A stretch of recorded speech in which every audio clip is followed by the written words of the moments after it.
Semua nabi itu menerima wahyunya di bumi. Rata-rata semua di bumi. Musa yang viral di Bukit Tur Sina, kan? Kemudian Isa alaihissalam di dekat pohon tin zaitun wilayah Palestina. Demikian Nabi Daud dan seterusnya. Tapi untuk mendapatkan satu ibadah berupa salat khusus bagi Nabi Muhammad SAW, tempatnya spesial. Inda sidratil muntaha, indaha jannatul ma'wa. Nerimanya langsung di dekat surga, di sidratil muntaha. Itu kan oleh-oleh yang Isra Mi'raj itu kan, mendapatkan salat. Kalau Anda mau lacak referensinya, bisa ditemukan di hadis Muslim tentang peristiwa ini, yang akhirnya mendapatkan salat. Subtopik yang nomor 1, kitab pertama, Kitabul Iman. Nomor 1, subtopiknya nomor 74, Babul Isra bi Rasulillah sallallahu alaihi wasallam ila samawati wa fadlis salat. Pembahasan tentang Isra-nya Nabi sallallahu alaihi wasallam sampai di langit dan mendapatkan keutamaan salat. Hadisnya nomor 162. Assalamualaikum warahmatullahi wabarakatuh. Alhamdulillah wassalatu wassalamu ala Rasulillah wa ala alihi wa sahbihi wa man walah wa ba'd. Saudara-saudariku, semoga hari ini kita diberikan kekuatan, kesehatan dan ridha Allah Subhanahu wa taala dalam menjalani kehidupan, sehingga semua bukan hanya berjalan lancar tapi juga diberkahi oleh Allah Subhanahu wa taala. Ciri aktivitas yang berkah itu muaranya manfaat. Lisan bertutur beraktivitas. Bagaimana lisan yang disukai oleh Allah? Maka kata-katanya melahirkan manfaat.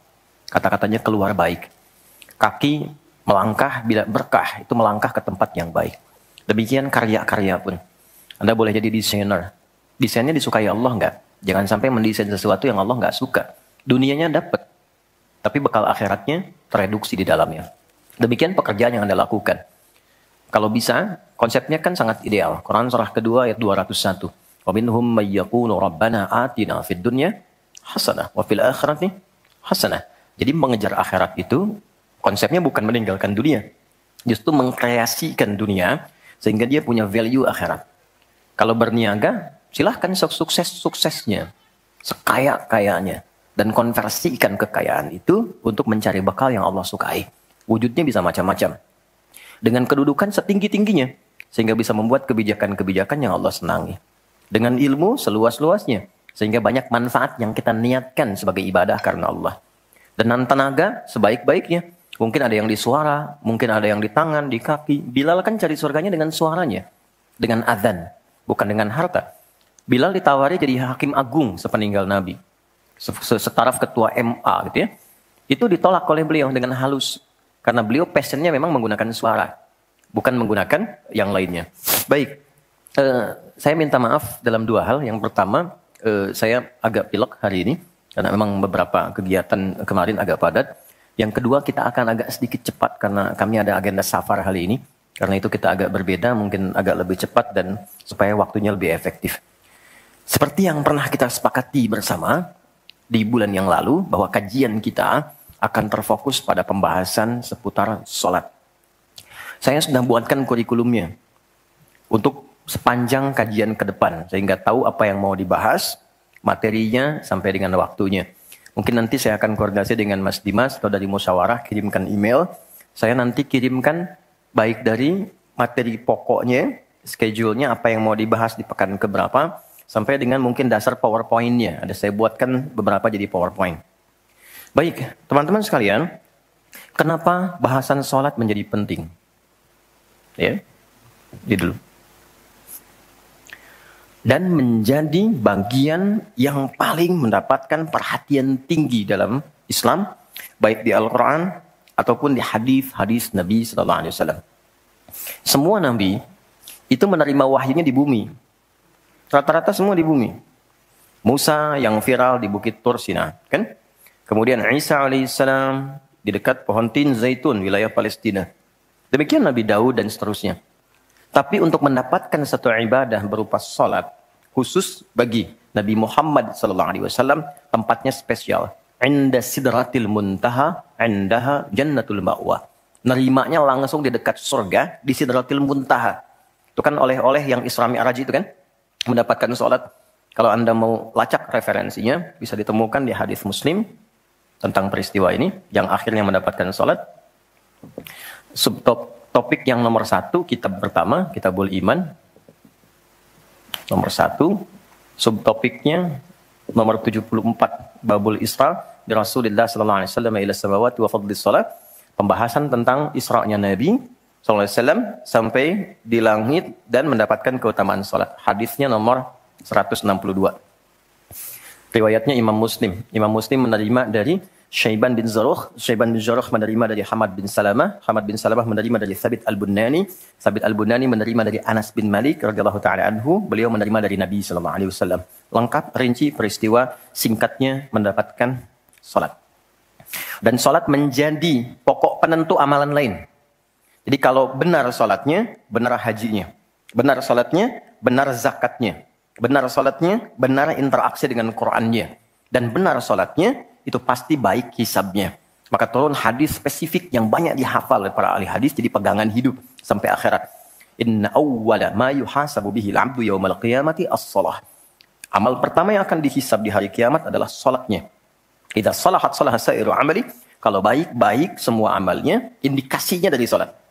Wa idza fasadat fasada sa'iru amali. Kalau salatnya enggak bagus, pasti ada pengaruh ke amalan lain. Jadi itu sangat menentukan. Baik. Kenapa salat?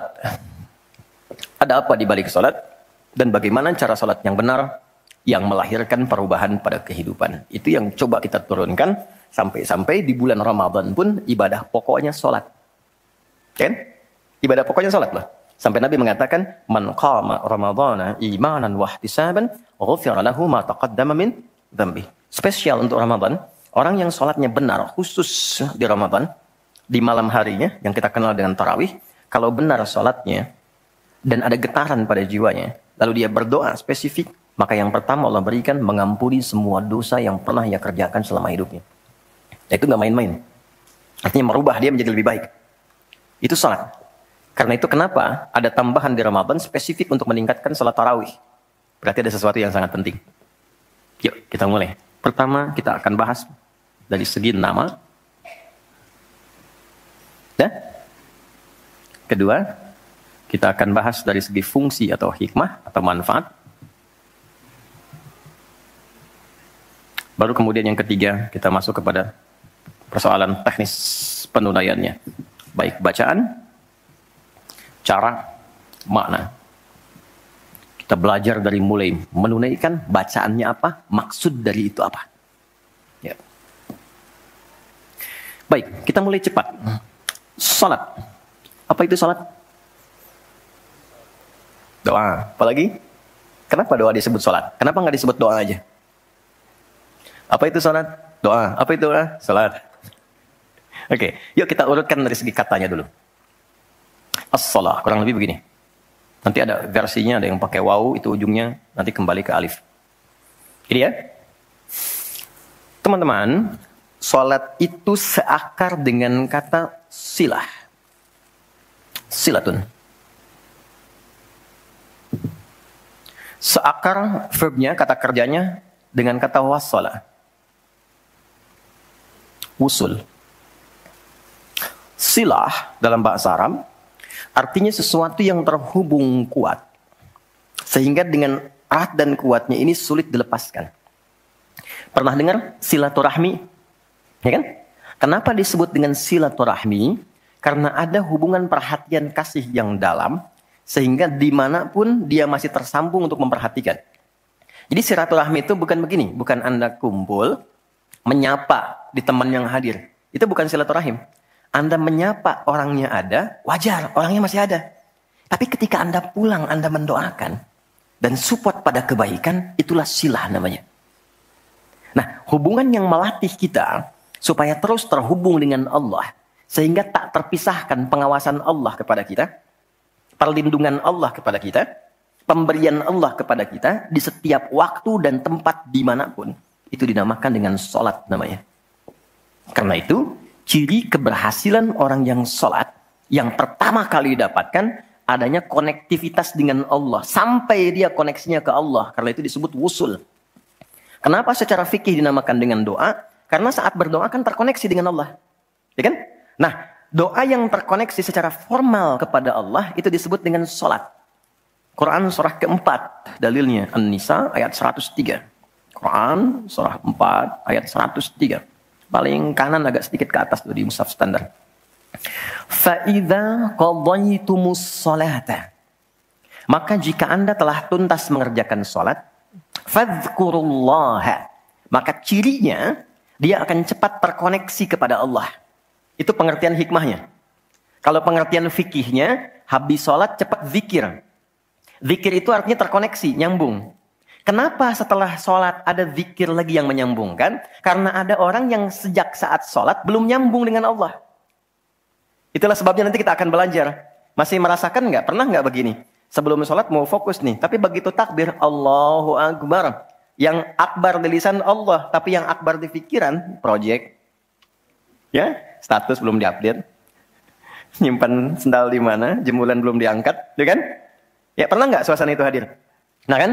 Nanti kita akan belajar. Nah, kalau akumulasi semua ingatan itu mengganggu khusyuk kita sehingga kadar khusyuknya kecil dan belum terkoneksi dengan Allah setelah sholat, maka coba zikir sampai nyambung. Idealnya ketika sholat selesai, itu punya konektivitas dengan Allah, nyambung. Ingat Allah. Qiyaman. Baru dia berdiri jalan sudah ingat Allah. Makanya kalau ada orang keluar dari masjid dan dia nyambung dengan Allah, itu mustahil tertukar sendal. Oke, karena saat dia pakai, dia merasa diawasi Allah. Ya Allah salah, bukan punya saya. Yang saya yang itu rupanya dia pakai, padahal dia ke masjid nggak pakai sendal. Ini memang ada yang salah dengan sholatnya. Oke, balik ke sini. Maka kalau dia berjalan jalannya baik, kalau dia duduk bekerjanya baik, nggak mungkin maksiat, nggak mungkin menyentuh yang salah karena saat dia menyentuh, dia merasa dilihat Allah. Itu yang disebut dengan ihsan namanya. Di orang yang punya koneksi dengan Allahnya kuat, itu akan mudah menjalani kehidupan. Anda punya koneksi dengan teman-teman yang punya kedudukan tertentu. Aksesnya mudah kan? Anda punya koneksi dengan Allah. Apa yang sulit bagi Allah? Masalah dikecilin. Bukan nggak dapat masalah. Masalahnya sama. Bagi orang lain besar, bagi si fulan kok ringan. Karena sebelum mendapatinya, akses dia ke Allah tinggi, Allah ringankan untuk diterima di hatinya. Dilapangkan hatinya sebelum menerima persoalannya. Jadi ketika menerima persoalan, dia tinggal senyum aja. Selesai. Macet, yang lain gelisah. Alhamdulillah macet. Bisa hafalan dulu. Bisa baca dulu. Bisa mengerjakan yang lain dulu. Ini semua dibaca dengan nyaman karena konektivitas yang tinggi dengan Tuhan. Jadi ternyata ketika diminta menunaikan ibadah salat, ada hal yang sangat besar yang Allah ingin berikan kepada kita semua. Saya ingin tanya teman-teman, berapa waktu yang Allah mintakan kepada kita untuk menunaikan salat? Berapa? Tiap hari kita kerjakan. 5 kan? 5 kan? Nomor koneksi dengan Allah. Masih ingat nomornya? 24, 4, 3, 4. Klik. Naik. 2 subuh, 4 duhur, 4 asar, 3 maghrib, 4 isya kan? Ayo bikin status. Ya kan? 5 waktu kan? 5 waktu kan? Kenapa 5 waktu? Salah satunya, karena di dalam Quran diisyaratkan orang yang benar salatnya, sesuai yang dengan yang diajarkan Nabi, sesuai yang diisyaratkan Quran, akan mendapatkan 5 kemuliaan dalam hidupnya yang tidak didapatkan oleh orang yang tidak salat. 5 ini. Itu yang coba kita akan keluarkan. Itulah sebabnya kenapa salat sangat ditekankan, kenapa salat diwajibkan. Karena Allah mewajibkan kita mendapatkan semua kebahagiaan dan kesuksesan yang kita ingin raih dalam kehidupan. 5 ini. Yuk kita mulai. 1. Izinkan saya memulai dari sini supaya kita punya motivasi untuk menunaikan sholat. Jadi kalau nggak tahu yang 5 ini, cara pandangnya kepada sholat jadi beban. Baru aja zuhur, dasar lagi. Baru maghrib, udah isya lagi. Ya kan? Nah, ayo isya. Tadi kan udah maghrib. Kan? Pernah merasakan itu? Karena cara pandangnya menilai sholat sebagai beban. Padahal ketika Allah wajibkan, itu cara mewajibkannya bukan sebagai beban. Sebagai motivasi yang mengantarkan pada keindahan. 1, kita cepat. Quran surah ke-20 di ayat yang ke-14. Tafsirnya Quran surah 13 ayat 28. Satu paket. Kita pakai Quran hadis aja ya, biar nggak bisa didebat. Oke, Quran surah ke-20 ayat 14. Innani anallahu la ilaha illa ana fa'budni wa aqimis salata li dzikri. Sayalah Allah, kata Allah. La ilaha illa ana. Nggak ada Tuhan yang layak dipertuhankan kecuali saya. Ini kalau kita belajar ngaji tentang tauhid, ya, belajar mengaji tentang dasar keyakinan, akidah. Ini ayat yang paling real, yang paling mudah dipahami, yang paling kuat pengakuannya. Saya coba mengumpulkan koleksi beberapa kitab-kitab yang disucikan. Saya kumpulkan. Nggak ada satupun kecuali di Quran yang tegas mengatakan, Tuhannya langsung mengatakan. Tidak mewakili perwakilan. Sayalah Allah. Satu-satunya yang dipertuhankan, sembah saya. Coba di Quran. Kita simpan ini dalam bab tauhid. Sekarang kita teruskan. Bagaimana cara menyembahmu ya Allah? Fa'budni wa aqimis sholata lidzikri. Tunaikan sholat. Ya, sebagai pembuktian penyembahan kepadaku. Lidzikri. Untuk mengoneksikan dirimu denganku. Satu, sholat adalah pembuktian sebagai hamba. Pembuktian iman. Pelan-pelan. Yang pertama, teman-teman sekalian, ketika Allah menerangkan fungsi sholat yang pertama untuk membangun konektivitas yang kuat dengan Allah, itu ternyata dasarnya bukan materi, bukan kedudukan, tapi penghambaan. Supaya engkau membuktikan diri engkau itu hambaku, sembahku, lewat sholat.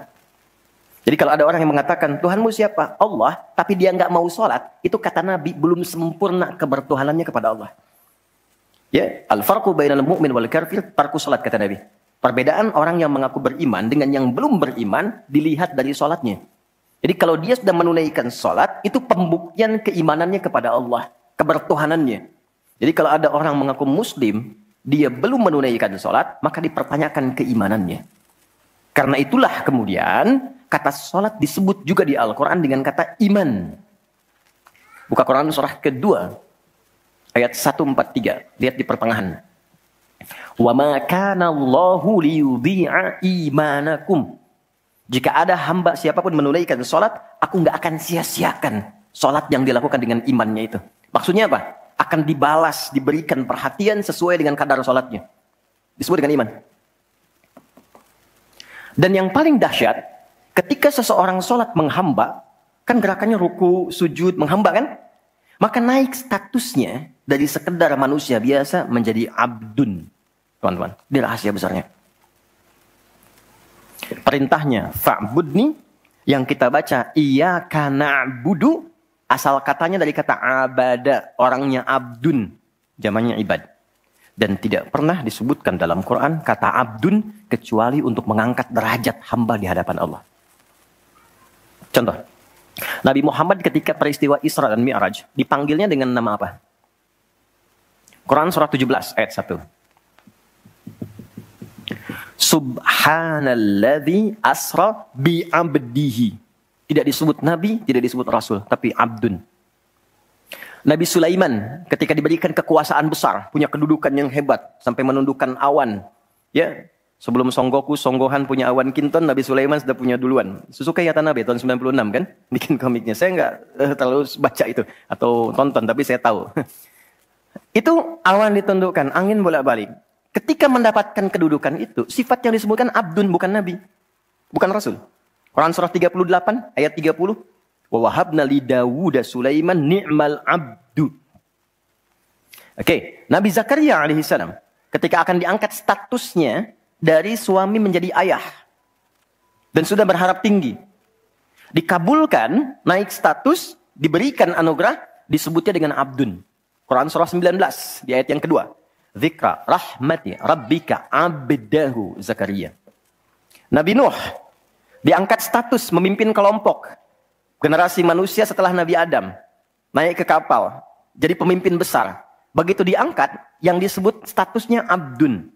Quran surah 17 ayat 3. Innahu kana abdan syakura. Kenapa disebutkan abdun? Abdun itu sifat penghambaan. Semakin tinggi ibadahnya, semakin tinggi pendekatannya ke Allah, semakin diangkat. Jadi dengan Allah itu, karena Allah khalik, kita makhluk. Laisa kamitslihi syai', enggak sama sifatnya. Jadi kalau ke Allah itu jangan terlalu ngangkat. Kalau tinggi direndahkan. Kalau rendah ditinggikan. Karena itu kenapa saat sholat kita merendah supaya ditinggikan. Itu poinnya. Jelas ya?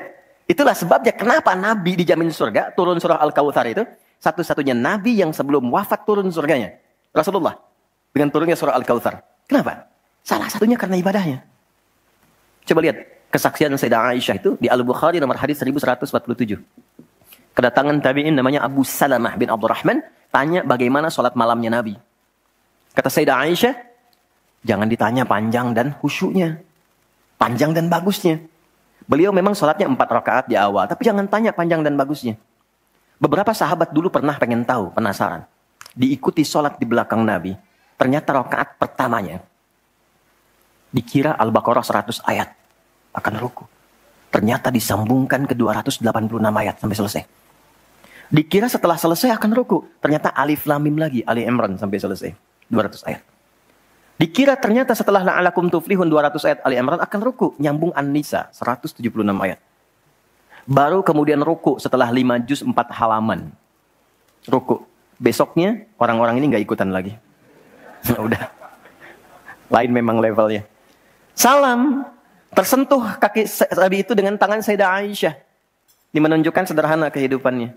Bayangkan kan, suami sholat, istri tidur, nyentuh bagian kaki. Kira-kira tidurnya alasnya di mana tuh? Nabi besar loh, ahli surga, hebat, pemimpin besar. Kehidupan demikian. Tapi kalau sedang beramal kaya. Sodakoh kaya, sholat kaya. Kakinya bengkak.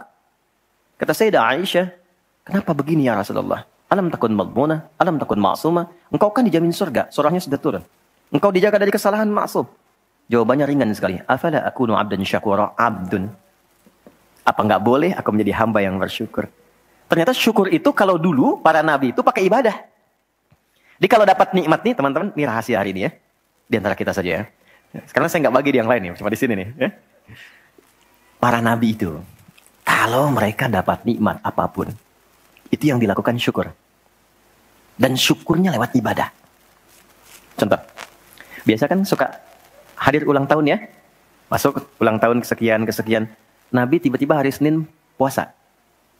Ditanya oleh sahabat, ya Rasulullah kenapa puasa? Kata Nabi, ini hari lahirku. Jadi mensyukuri nikmat kelahiran dari waktu yang telah berjalan, itu pakai ibadah. Begitu dapat anugerah surga, turun Al-Kautsar, malah diminta ibadah oleh Allah. Inna a'tainakal. Setelah itu apa? Fasolli li rabbika. Tingkatkan sholat, tambahkan amal lewat harta. Jadi jaminan surga itu bukan menghentikan amal soleh. Anda sukses dengan pekerjaan, bukan berarti menjadikan hubungan Anda terputus dengan Allah. Yang paling aneh kan, Allah udah ngasih rezeki banyak, kok dipakai maksiat hasilnya? Allah kasih Anda minta, Allah kasih. Tapi begitu dikasih, kenapa dipakai untuk mabuk? Kenapa dipakai untuk maksiat? Kenapa dipakai untuk membeli sesuatu yang Allah nggak sukai? Kan ada perjuangan mendapatkan itu. Makanya dibalik caranya. Ketika Anda menghamba, menunduk, Allah mengangkat. Tapi kalau Anda mengangkat, Allah turunkan serendah-rendahnya. Ini rumus pertama. Jadi ternyata ketika kita diminta menghamba dalam sholat, itu adalah jembatan pertama bagi Allah untuk mengangkat kita dengan derajat tertinggi. Paham? Oke, satu. Jadi kalau ke anak-anak begini kalau tanya, Mah kenapa sih harus sholat? Supaya kamu jadi hebat. Gitu. Kok bisa? Lihat Umar. Sebelum sholat. Orang biasa. Kerjanya begini. Cuman jalan-jalan. Mabuk dan sebagainya. Tapi setelah sholat. Dia jadi pemimpin yang sangat hebat. Dia hafal sekian bahasa. Dia dirikan sekolah-sekolah. Pemikirannya hebat. Tangguh orangnya. Di mana-mana dikagumi. Itu. Kalau ada karyawan Anda bertanya. Kenapa Pak harus sholat? Supaya kita makin sukses proyeknya. Makin banyak omsetnya. Coba lihat Abdurrahman bin Auf. Bukankah sebelum dia sholat dia kaya tapi biasa, malah hilang kekayaannya. Tapi setelah dia sholat dan dia praktekkan makna-makna dalam sholat, meningkat level kekayaannya sampai yang ketiga tertinggi. Dari kaya banget, kebangetan kayanya. Tuh, kapaknya terbuat dari emas kan? Abdurrahman bin Auf. Itu setelah sholat. Itu viral sekali kisahnya. Ya, jadi ini bagian pertama. Jadi ketika ada panggilan, hayya 'alas shalah. Atau sejak Allahu Akbar, rasakan panggilan itu ingin mengangkat derajat kita. Jadi kalau panggilan sholat itu dipahami sebagai hanya tuntutan ibadah, nanti jadi beban. Allahu Akbar, masih ngantuk ya Allah. Tapi ketika Anda sudah merencanakan, kan malamnya kita bikin kurikulum, kan kegiatan kita tuh nyambung. Malamnya istighfar, menyiapkan kurikulum untuk besok. Istighfar itu mengoreksi yang belum bagus apa hari sebelumnya. Katanya pengen ke surga, surganya Firdaus, tapi sholatnya masih bolong-bolong. Baca Quran belum maksimal, sedekah belum ada. Kita koreksi besok rencanakan. Saya pengen sholat di tempat ini. Besoknya saya akan misalnya mengerjakan ini, capaiannya ini. Bikin kurikulum A sampai Z. Begitu kita bangun tidur, dipanggil. Allahu Akbar, Allahu Akbar. Yang kita siapkan itu tadi, rencana. Dibawa menghadap Allah, minta kemudahan. Minta perlindungan, minta pengangkatan. Makanya kenapa sholatnya disebut subuh dari kata asbah. Sesuatu yang sudah siap dengan rencana. Wasubhi idza tanaffas. Quran surah 81 ayat 18. Di orang Islam itu bangun dari tidur, dia sudah punya rencana yang mau dia siapkan ke depan apa. Jadi nggak ada ceritanya ke depan bingung. Jam 7 mau kerjakan apa, 9 ada di mana. Rencana itu dibawa menghadap Allah. Dalam sholatlah kita mintakan kemudahan. Itulah pengantar, pengangkat derajat. Jadi ketika azan berbunyi kalimatnya Allahu Akbar, Allahu Akbar. Ini peluang saya. Jelas? Halo, jelas? Alhamdulillah. 2, masih di sini. 2. Wa aqimis salata lidzikri, tunaikan salat untuk mengingatku. Apa manfaat zikir? Apa manfaat zikir? Kembali ke Quran surah 13 ayat 28. Ala bidzikrillahi tatmainnul qulub. Yakin, ala itu harful ikhbar wa taukid. Huruf yang berfungsi menginformasikan dan menegaskan. Kata Allah, yakinkan pada jiwamu. Semakin banyak engkau berzikir, dampaknya semakin tenang hatimu. Jadi kalau sedang gelisah, zikir. Bukan update status. Ingat ya? Karena mengupdate status, mencurahkan pada media sosial, tidak menghilangkan kegelisahan. Dan tidak menyelesaikan masalah. Bintaro macet ya. Apa dengan dibuat macet selesai? Tidak. Nggak nyangka ya dia seperti itu. Nyangka. Ketika ada orang mengatakan nggak nyangka, sedang nyangka dia tuh. Dan tidak selesai masalahnya. Apa kata Quran? Jika Anda sedang gelisah, optimalkan zikir. Apa itu zikir? Semua jenis kegiatan yang menyambungkan kita dengan Allah. Misal, doa. Doa itu di Quran disebut zikir. Quran surah 7 ayat 205. Wadhkur rabbaka fi nafsika tadarruan wa khifatan wa dunal jahri minal qaul. Kalau Anda sedang gelisah banyak persoalan, alih-alih mengeluh, angkat tanganmu minta kepadaku. Bukankah saat berdoa menjadi semakin tenang? Solusi belum datang, tapi hati lebih tenang kan? Dan jiwa yang tenang itu melahirkan pemikiran yang gemilang. Hasil yang cemerlang. Jadi begitu kita lebih tenang, lebih mudah menanti solusi. Anak belum pulang, doa. Besok ada ujian, doa. Ada proyek mau dilakukan, kita gelisah, doa. Itu fitrah. Quran itu disebut zikir. Quran surah ke-15 ayat 9. Inna nahnu nazzalna dzikra wa inna lahu lahafidhun. Kalau sedang gelisah, masalahnya kompleks, ambil wudu, ambil mushaf, buka. Itu baru pegang mushaf, baru buka. Dampaknya ke hati itu kuat. Begitu Anda baca dengan suasana yang tenang, nyaman ke jiwa. Yang paling dahsyat kadang-kadang dibuka, mushafnya acak keluar, ayatnya sesuai dengan masalah kita. Tuh. Itu Quran. Ya. Apalagi? Kalimat thayyibah. Subhanallah, alhamdulillah, Allahu Akbar, Masya Allah, astagfirullah. Itu zikir. Quran surah 4 ayat 103. فَإِذَا قَضَيْتُمُ الصَّلَاةَ فَاذْكُرُوا اللَّهَ. Makanya ketika Anda mendapatkan nikmat, alhamdulillah, hati lebih tenang. Tidak menggunakan nikmat dengan hal-hal yang tidak positif. Ada sesuatu, astagfirullah. Ada keluhan, ya Allah. Lebih tenang. Akumulasi semua bentuk zikir itu ada dalam sholat. Di sholat ada subhanallah? Ada. Ya. Di sholat ada alhamdulillah? Ada. Di sholat ada Allahu Akbar? Dibuka dengan takbir. Di sholat ada Quran?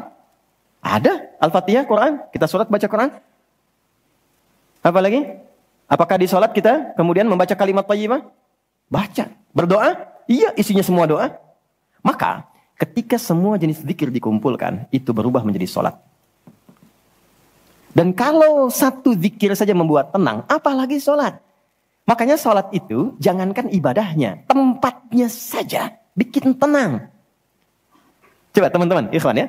Anda ada masalah nih di kantor, mampir ke masjid. Itu buka pintu masjid baru masuk, udah tenang. Enak. Makanya saya sering katakan, sering share dengan beberapa kawan, Anda kalau sedang kerja, coba pulangnya jangan langsung ke rumah. Mampir ke masjid dulu.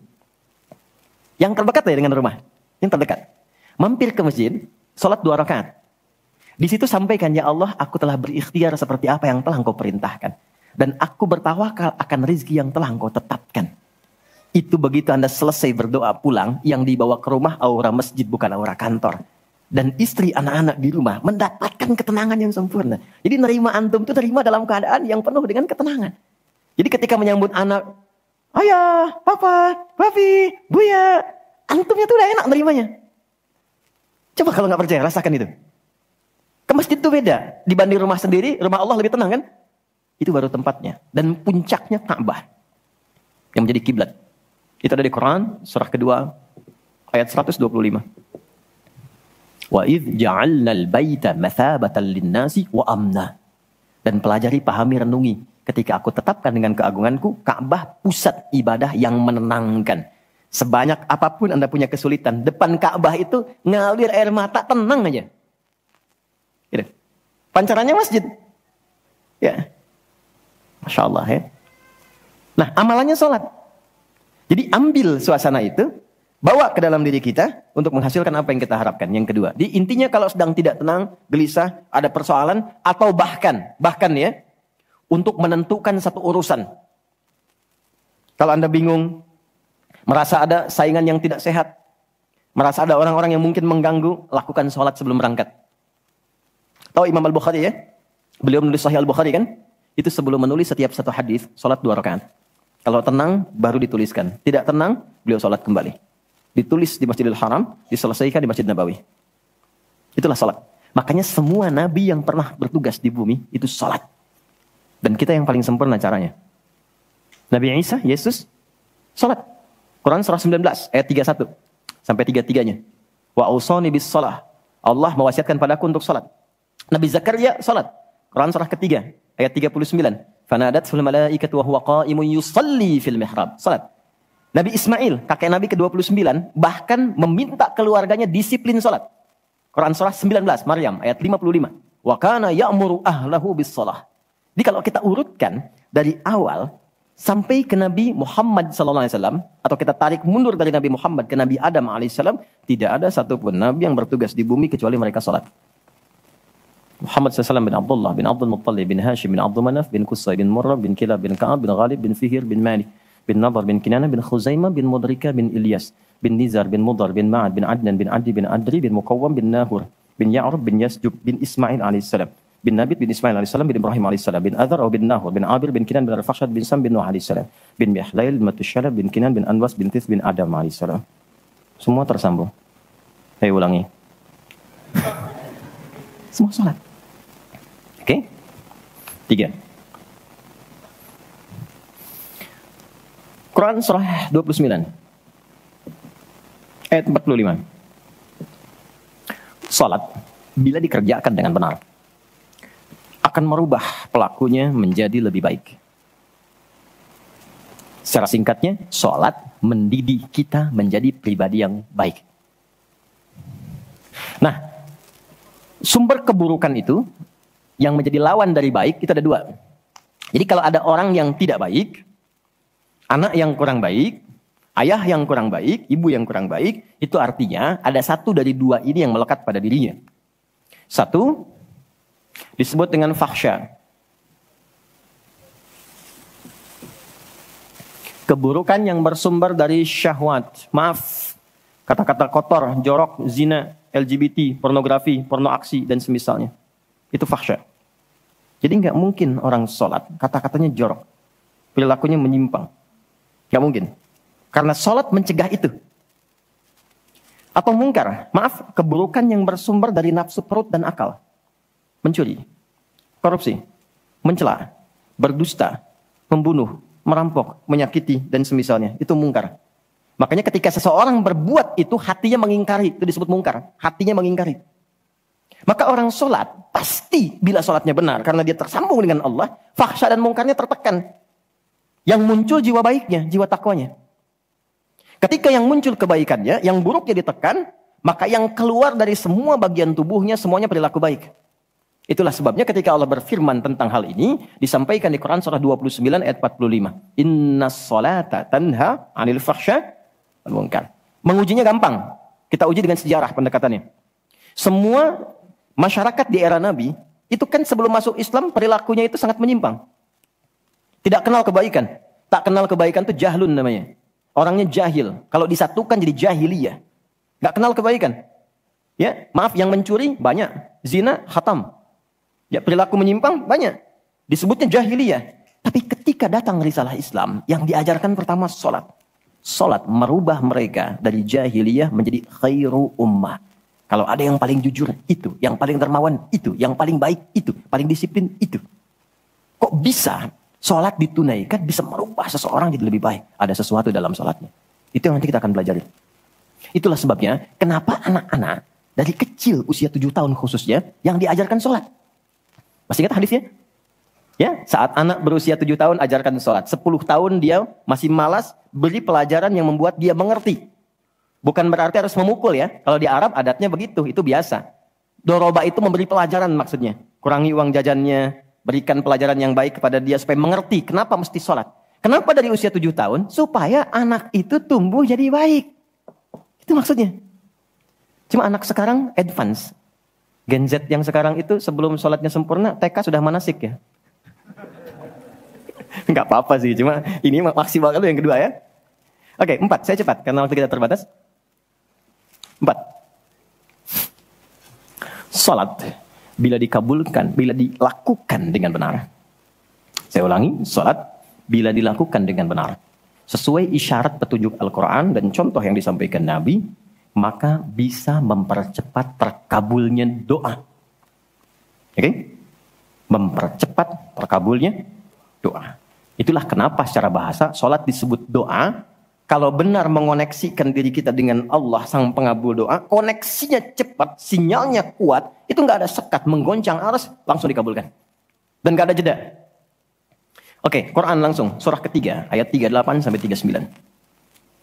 Surah 3 Ali Imran, ayat 38 sampai 39. Kita belajar dari kisahnya Nabi Zakaria alaihi salam. Contoh kecil sekali. Secara singkat sudah berumah tangga, sudah sekian lama, rambut sudah memutih, fisiknya sudah letih, itu dilukiskan di surah Maryam nanti, ayat 1 sampai 9 kita dapati. Istri divonis secara medis, nggak mungkin punya keturunan. Secara medis loh, sudah menopause dan maaf, mandul. Secara medis nggak mungkin, secara klinis nggak mungkin. Tapi ini yang paling hebat. Jika manusia, catat ini baik-baik ya, jika manusia sudah menyimpulkan nggak bisa, itu tanda langsung dari Allah supaya menengadahkan permohonan langsung kepada Allah tanpa campur tangan makhluk. Karena Allah ingin mengabulkan apa yang Anda minta secara langsung, bukan lewat campur tangan makhluk. Baca itu. Dan pahami untuk tidak putus ikhtiar. Jadi kalau rahmat Allah itu jangan dibawa dengan putus asa. La taqnatu mir rahmatillah. Jangan pernah putus asa. Jadi jangan ada bahasa begini, ya nggak mungkin, ya nggak bisa. Jangan diambil. Begitu orang mengatakan nggak mungkin, itu tanda dari Allah. Allah ingin memberikan langsung tanpa campur tangan manusia. Maka apa yang dilakukan Nabi Zakaria? Beliau kemudian sholat di mihrabnya Maryam. Ini saya sedikit bahas tentang mihrab, sedikit saja. Quran surah 3 dulu, di ayat 37. Di paling kiri sebelah bawah, pojok di mushaf standar. Secara singkat saja, mihrab itu satu tempat yang fungsinya mempercepat terkabulnya doa dan mendatangkan rezeki dari sisi yang tidak diduga. Awas, kita bicara keimanan ya. Dan di situ dipertaruhkan. Mihrab ini tidak harus lebar dan luas. Sehamparan sejadah nggak ada masalah. Yang penting kita gunakan untuk ibadah saja. Di luar ibadah keluar. Itulah kenapa tempat imam disebut mihrab. Kenapa? Karena imam mewakili makmum untuk memohon kepada Allah dalam sholat berdoa. Makanya kualifikasi imam mesti khusus. Bukan imam biasa. Baik. Kemudian tidak harus di masjid. Di rumah boleh dibikin. Maryam pernah dibuatkan mihrab. Saat beliau mengkhususkan diri ibadah, di situ apa yang terjadi?